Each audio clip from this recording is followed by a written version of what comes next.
construire dans la région C, c'est très grave parce que c'est un territoire qui est considéré israélien. Il faut savoir qu'en tout et pour tout, dans ces territoires-là, il y avait jusqu'à un an 50 000 Palestiniens, pas plus. C'est-à-dire que dans le cadre d'un accord, si des fois ils doivent se déplacer, ce n'est que 50 000 personnes à déplacer. C'est pas la même chose dans la région A et la région B.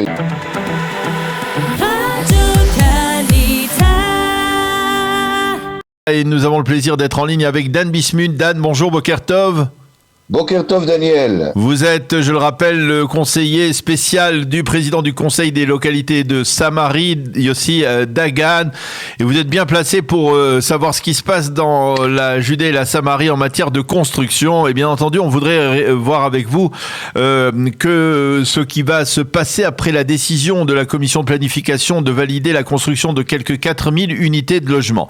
Alors, la première question que je voudrais clarifier avec vous, c'est est-ce qu'il s'agit de 4000 nouvelles unités de logement ou alors il s'agit de la confirmation de la construction d'unités qui avaient déjà été annoncées, dont la construction avait déjà été annoncée dans le passé, en particulier au début du mandat de Naftali Bennett? La même chose. C'est toujours la même chose. C'est ce qu'on appelle du recyclage. Ils font du recyclage. Mais il faut que vous sachiez, il y a pas mal de choses à savoir sur ces 4000 unités. D'abord, il devait y avoir 5800 et pas 4000. Et on a été réduit de 1800. Premièrement. Deuxièmement, ce n'est pas tout à mettre immédiatement en construction. Il y en a en tout et pour tout que 2700 à mettre en construction. Après, bien entendu, encore toutes sortes de choses à faire au niveau, au niveau administratif, officiel.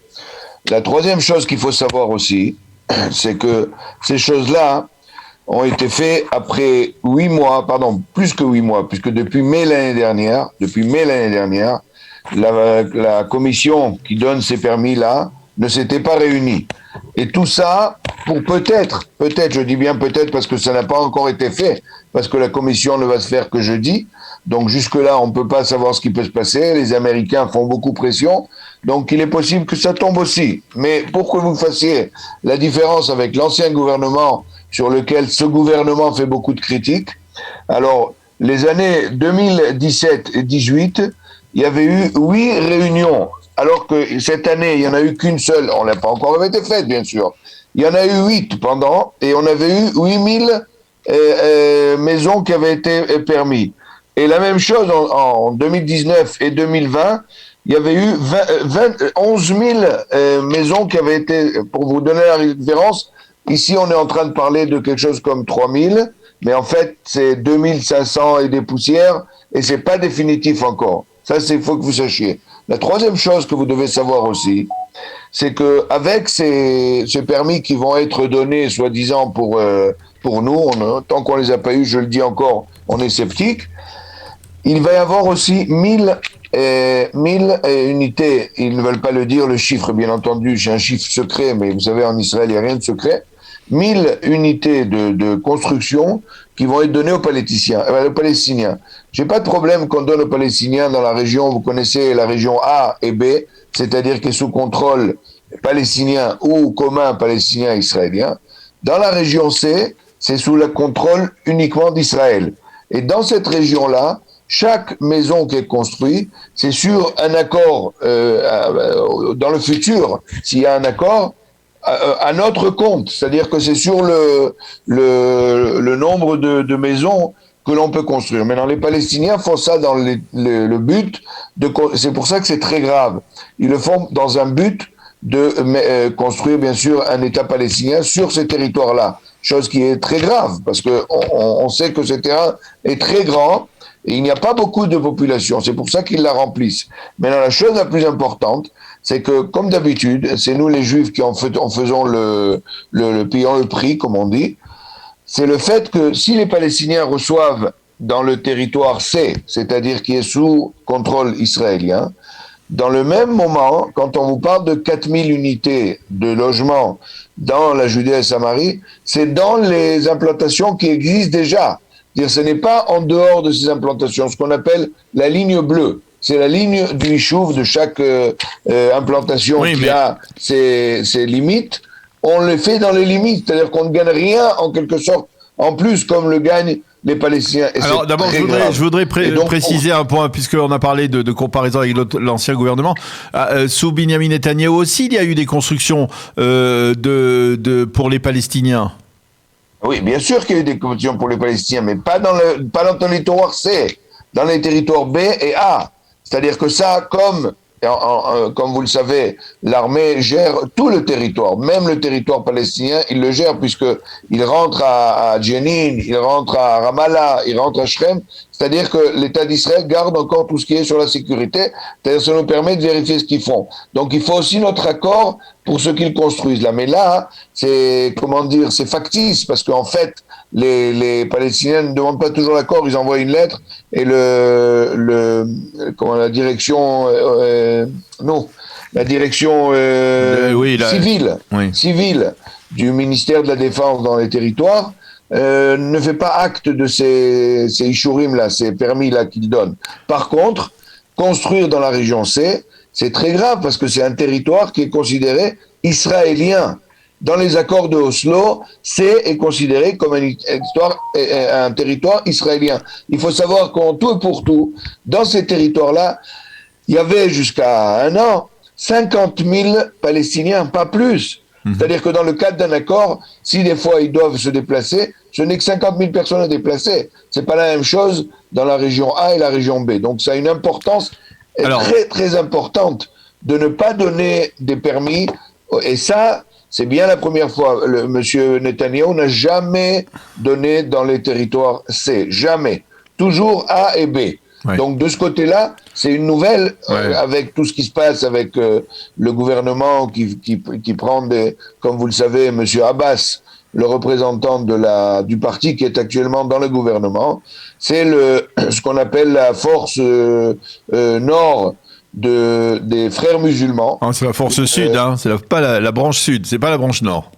C'est la branche nord, exactement. Non, c'est la branche sud. La branche nord, elle a pas mal de terroristes. Dan, c'est la branche sud. Sans arrêt contre l'État et contre les Juifs, et qui a fait malheureusement tout dernièrement les attentats à Elad. Il faut le savoir. C'est pas des gens comme monsieur Lapid ou même monsieur Horowitz, qui en fin de compte sont des Israéliens, des Juifs qui veulent quand même la continuation de l'État d'Israël. Eux, non. Alors, attendez, je voudrais revenir, Dan, sur un point.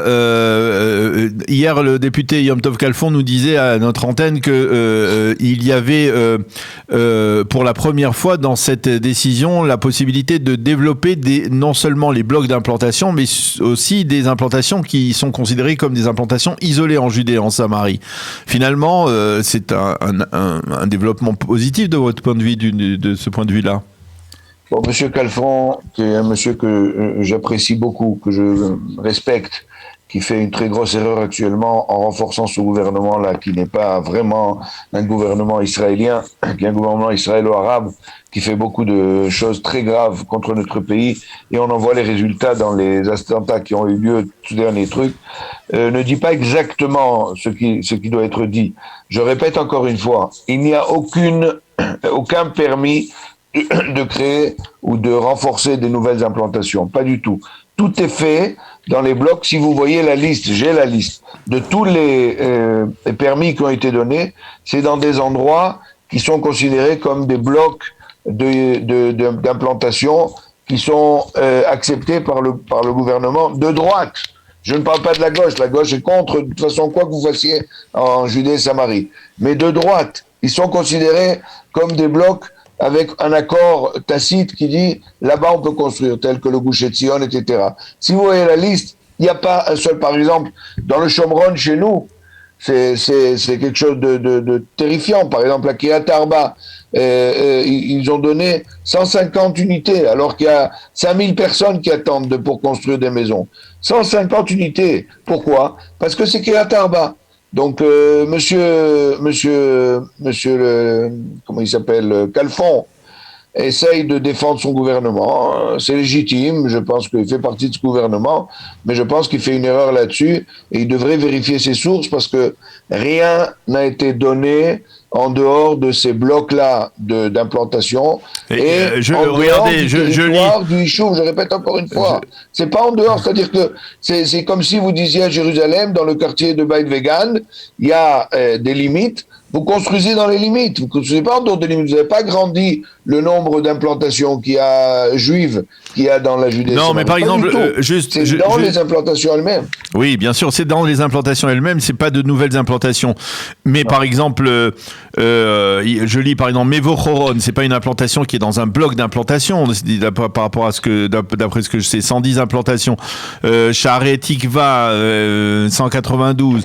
Sha'arei Tikva, que vous le sachiez, Sha'arei Tikva, c'est avant le barrage officiel qui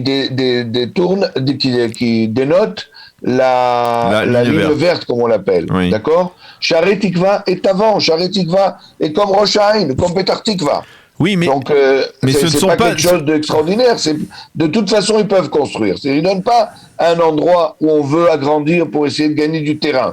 Parce que sachez que les Palestiniens, quand ils construisent pas sur des terrains qui appartiennent à des Palestiniens, comme chaque fois ils nous accusent avant qu'on puisse construire. Non, mais ce que je veux dire sur ce point-là, sur des terrains privés, c'est pas des terrains privés, c'est des terrains de l'État d'Israël qui n'appartiennent à personne. Donc ça revient à l'État d'Israël, puisque l'État d'Israël est actuellement, comment on dit ça, Ribon. Comment vous dites ça, Ribon? Souverain.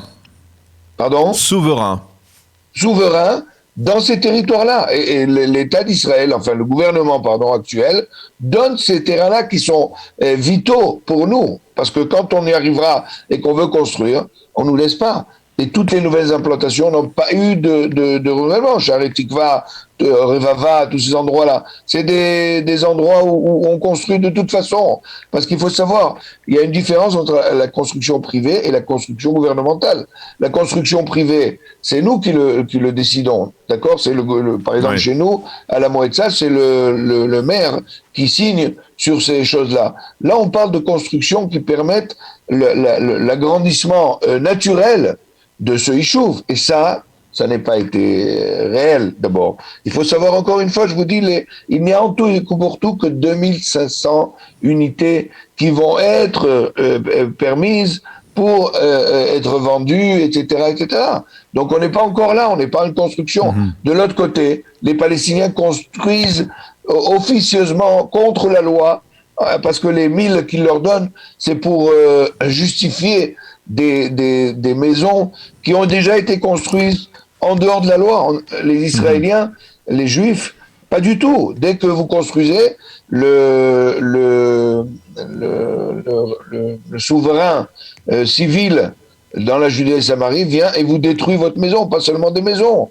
On détruit, des fois qu'on construit une petite véranda, ils viennent et la détruisent. Alors que les Palestiniens à côté, je peux vous montrer des photos, vous verrez les maisons des Palestiniens, comment elles se développent et à quelle vitesse elles se développent. Et chez nous, pour une véranda, on vous la détruit si vous n'avez pas fait les Ishurim qui prennent 1, 2, et 3, et 4, même 5 ans des fois. Un dernier mot, il y a, en Judée-Samarie, il y a différents conseils régionaux, conseils locaux. Est-ce que vous me disiez hors antenne que vous aviez le sentiment que il y a une sorte de discrimination entre les conseils locaux qui sont proches du gouvernement de Naftali Bennett et ceux qui sont plus éloignés, on va dire, comme par exemple le vote celui de Yossi Dagan, qui est connu pour son soutien, on va dire, au Likoud, on va dire. Oui, non, mais ça existe déjà. Même Yossi Dagan, au départ, il a été sollicité par M. Bennett et Mme Shaked pour donner un certain temps au gouvernement d'essayer de faire quelque chose de positif, comme ils l'ont dit, et malheureusement pas avant les élections, parce que ce qu'ils ont dit avant les élections, ils n'ont rien tenu jusqu'à présent, le contraire, mais au moins pour donner une chance à ce gouvernement de faire aussi pour la droite, pas seulement pour la gauche. Et rien n'a été respecté. Pourquoi M. Yossi Dagan est sorti, a fait une manifestation hier à Jérusalem? Parce qu'en fin de compte, on est asséché. On est asséché, c'est le terme qu'il a employé. C'est-à-dire, on ne nous donne pas la possibilité de nous développer naturellement. Je ne parle pas d'extra, je ne parle pas de choses qui tels que Homesh, par exemple. Homesh, comme vous le savez, est actuellement une ségrégation totale, c'est-à-dire que l'armée est là-bas, empêche les gens de venir étudier là-bas, alors que c'est un territoire qui est vide d'Arabes, c'est-à-dire qu'ils n'ont pas donné cette région à l'autorité palestinienne. Ils ont évacué tous les 4 Yishuvim qui étaient là-bas, mais ils ont permis pendant une certaine période, sous le gouvernement de Netanyahou, entre parenthèses, ils ont permis de faire une yeshiva, de faire des activités là-bas, pas de ramener encore. On essaye parce qu'il y a une loi, et la loi de l'évacuation de Gush Katif comprenait aussi les 4 Yishuvim qui se trouvaient dans le nord du Shomron.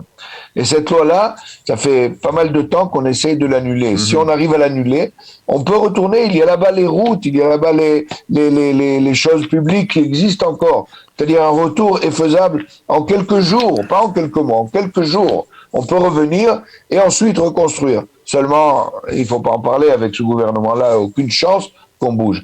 Et pas seulement Monsieur Dagan, toutes les implantations se sont réunies hier pour dire « Daï, ça suffit, il y en a marre, ce gouvernement, il ne fait pas ce qu'il faut, il doit partir ». Maintenant, j'espère que peut-être qu'il va se réveiller un petit peu. Mais enfin, les choses qu'ils font sont tellement graves que ça va prendre des années pour les réparer. Eh bien, Dan Bismuth, merci beaucoup d'avoir accepté de commenter donc cette décision de la commission de planification de valider 4000 unités de logement. Alors, vous n'êtes pas d'accord tout à fait sur le nombre, mais enfin, on a compris le fond de la décision. Ce qui est important de savoir, c'est que je vous mets au défi dans une semaine, dans un mois, de revérifier, les médias, vous le faites assez souvent, de revérifier en fin de compte combien de choses ont été permises et surtout combien ont été construites de facto, parce que si M. Biden vient bientôt en Israël, ils vont pas lui donner une gifle en permettant toutes ces choses-là. Donc je pense que c'est très précaire, c'est encore, comme on dit en hébreu, un spin pour essayer de calmer un peu la population qui est très en colère, et c'est ça que je dis, c'est le plus important. Tous ces attentats qui ont lieu, ils n'ont pas lieu par hasard. C'est une période où les gens se permettent de faire ce qu'ils veulent, de tuer avec des haches, et le Hamas qui à Gaza continue à faire du bruit contre Israël, et on fait rien contre ça. C'est très grave, c'est un gouvernement qui actuellement est très faible et n'a pas la possibilité de réagir comme devrait le faire un vrai gouvernement en Israël. Merci. Merci encore d'avoir été avec nous ce matin, Dan Bismuth. Bonne journée, à bientôt. Merci à vous aussi, au revoir.